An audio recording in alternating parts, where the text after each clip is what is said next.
உங்களுக்கு தெரியும், கடந்த 2 தினங்களுக்கு முதல் புவாக்பிட்டிய பகுதியில் ரயில் தண்டவாளத்தில் பஸ் பேருந்து ஒன்றை, அதாவது பயணிகளுடன் பேருந்து ஒன்றை செலுத்திய ஒரு சாரதி தொடர்பாகவும் பின்னர் அவர் கைது செய்யப்பட்டதையும் பார்த்தோம். சாரதி என்ன குடித்திருக்கிறார்? அவர் போதை வஸ்து பாவித்திருக்கிறார். பார்க்கலாம்.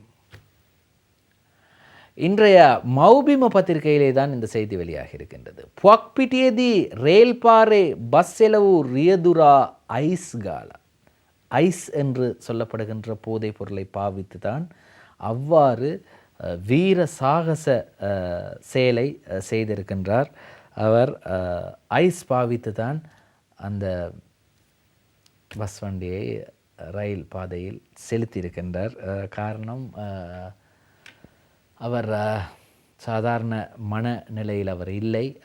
போதை வஸ்து பாவித்த காரணத்தினால் அவர் வேகமாக சென்றிருக்கின்றார். அது மட்டுமில்லாமல் அவர் ஏற்கனவே ஒரு குற்றம் செய்து அவருடைய லைசன்ஸ் அல்லது வாகனத்தை செலுத்துவதற்கான வாகன அனுமதி பத்திரம் அல்லது சாரதி அனுமதி பத்திரம் இல்லாத ஒரு சாரதியும்.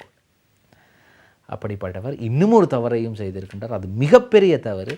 எனவே யாரெல்லாம் இந்த ஐஸ் போதை பொருளை பயன்படுத்தி பஸ் வண்டியை செலுத்துகின்றார்கள் அல்லது போதைப் பொருள் பாவித்து பஸ் வண்டியை செலுத்தும் சாரதிகளை நோக்கி தற்போது இன்னும் ஒரு பரிசோதனை ஆரம்பமாக இருக்கின்றது.